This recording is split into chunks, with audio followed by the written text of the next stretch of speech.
সহ হুগলি, পশ্চিম মেদিনীপুর, বর্ধমানের আলু চাষীদের জন্য বা কৃষকদের জন্য তিনি কি করলেন?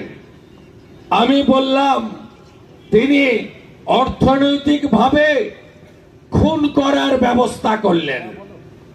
আমরা বহুবার বলেছি এখানে টাটার তৈরি করা কারখানা ডিনামাইট দিয়ে উড়িয়ে সরষার বীজ বুনেছিলেন, সরষা গাছ বেরোয়নি, হলুদ ফুলও ফুটেনি।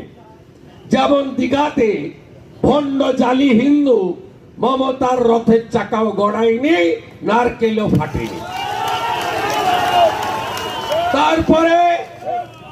তারপরে জেসিপি মেশিন দিয়ে খুঁড়ে মাছ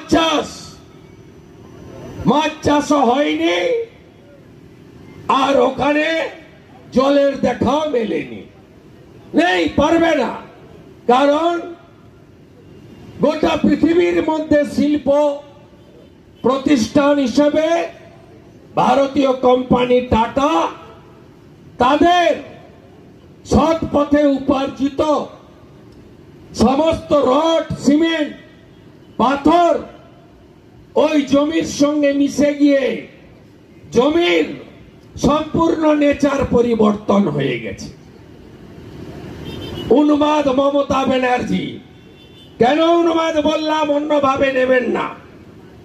ফ্ল্যাট বাড়িতে থাকেন, কখন চাষ হয়, কখন জল লাগে, কখন ব্যাংতলা ফেলতে হয়, কখন রোপণ হয়, কখন কাটতে হয়, আলুতে কখন বীজ পুঁততে হয়, কখন জল লাগে, কখন সার লাগে, একটাও আইডিয়া উনার নেই।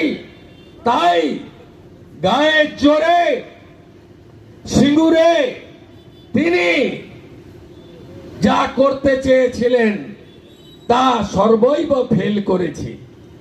আমি মনে করি প্রয়াত রতন টাটার কোম্পানি তিনি দয়া করেছেন মাত্র 766 কোটিতে ফয়সলা।